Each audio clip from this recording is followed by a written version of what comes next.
스갈에서 14장 말씀을 따로 녹화 영상 만듭니다. 13장까지만 낭독을 하고 14장을 낭독하지 않아서 이런 또 번잡스러운 일을 하게 됩니다. 낭독에 함께 참여하시고 읽는 분들께는 죄송스럽게 죄송함을 말씀 전합니다. 이어 읽겠습니다.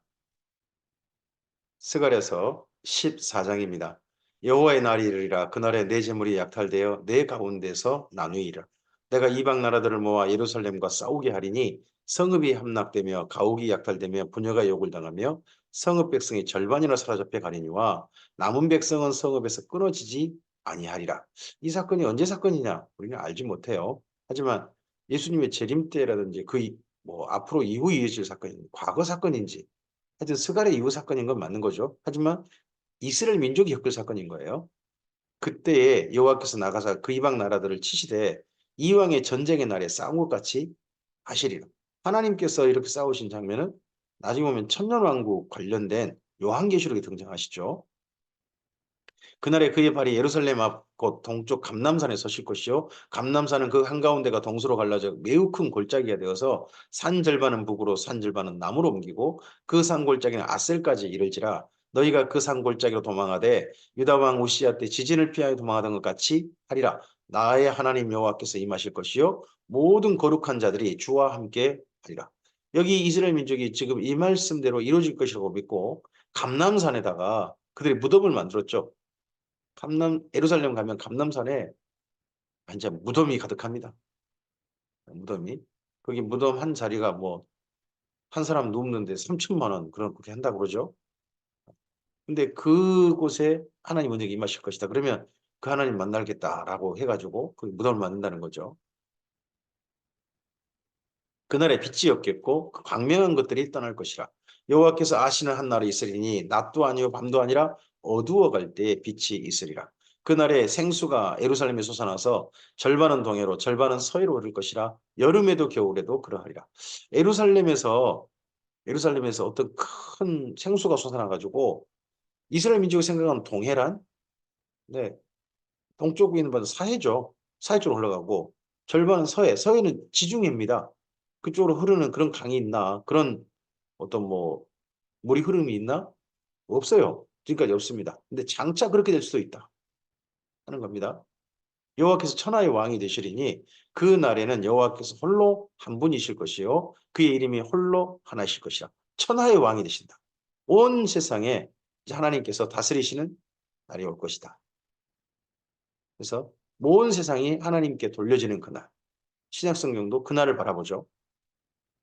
온 땅이 아라바같이 되되 게바에서 예루살렘 남쪽 림문까지 이를 것이며 예루살렘이 높이 들려 그 본처에 있으리니 베냐민 문에서부터 천문자리와 성 모퉁이 문까지 또 하나넬 망대에서부터 왕의 포도주 짜는 곳까지라. 사람이 그 가운데 살며 다시는 저주가 있지 아니하리니 예루살렘이 평안히 서리로다. 저주가 있지 않는 다시는 저주가 없는 그런 날. 이게 요한계시록에도 소망하는 날이기도 하고 예수님의 재림 때 바라보는 또 교회가 소망하는 날이기도 합니다. 예루살렘을 친 모든 백성에게 여호와께서 내리실 재앙은 이러하니 곧 섰을 때 그들의 살이 썩으며 그들의 눈동자가 눈구멍 속에서 썩으며 그들의 혀가 입속에서 썩을 것이요. 끔찍한 재해죠. 그날에 여호와께서 그들을 크게 요란하게 하시리니 피자 손으로 붙잡으며 피자 손을 들어 칠 것이며 유다도 예루살렘에서 싸우리니 그때에 사방에 있는 이방 나라들의 보화 곧 금은과 의복이 심히 많이 모여질 것이요 또 말과 노새와 낙타와 나귀와 그 진에 있는 모든 가축에게 미칠 재앙도 그와 같으리라. 서 있는데 썩고 막 눈동자가 썩고 하는 혀가 썩고 하는 그런 것이 가축에게도 임할 것이다. 이런 재앙이 어떤 재앙일까? 뭐 어떤 사람은 지금 현재 그걸 가지고 혹시나 방사성 피부가 아니냐 그런 사람도 있고 어떤 사람은 화생방 엄청난 화학전, 생화학전이 벌어진 거 아니냐 뭐 이렇게도 말하는데 모르죠. 하지만 주님께서 이러한 날이 있게 될 것을 스가랴를 통해서 예언하게 하신 거죠. 예루살렘을 치러왔던 이방 나라들 중에 남은 자가 해마다 올라와서 그 왕 만군의 여호와께 경배하며 초막절을 지킬 것이라. 땅에 있는 족속들 중에 그 왕 만군의 여호와께 경배하러 예루살렘에 올라오지 아니하는 자들에게는 비를 내리지 아니할 것인즉 만일 애굽 족속이 올라오지 아니할 때는 비내림이 있지 아니하리니 여호와께서 초막절을 지키러 올라오지 아니하는 이방 나라들의 사람을 치시는 재앙을 그에게 내리실 것이라. 다른 절기는 모르지만 초막절이 남아 있어요.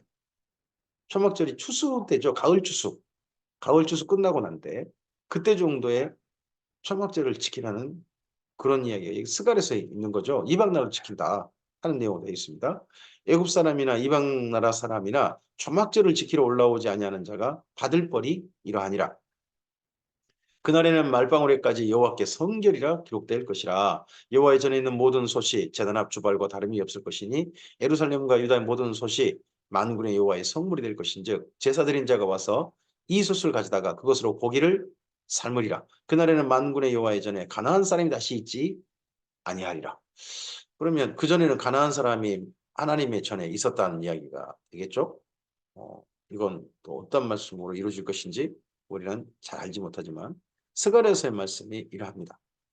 이 날이 아직까지 역사 속에 이루어지지는 않았습니다. 이게 실제 이루어진다면 나중에 천년왕국 때 이루어질 가능성이 있다고 저는 생각합니다. 그리고 이건 예수님의 재림 이후 일어날 사건으로 보이죠. 성경의 모든 말씀이 아직 우리에게 이루어지지 않았을 때는 억지 해석할 필요 없다고 생각합니다. 그렇게 될 수 있다. 장차 일은 장차 맡겨놓는 겁니다. 이런 일을 하나님의 말씀대로 될 겁니다. 그럼 우리가 해야 될 일은 뭡니까? 역사를 이렇게 정하신 뜻대로, 정하신 대로 하나님의 경영대로 이루어가신 하나님의 계획이 이 땅 가운데 실현되고 있음을 우리가 믿고 오늘에 서는 겁니다.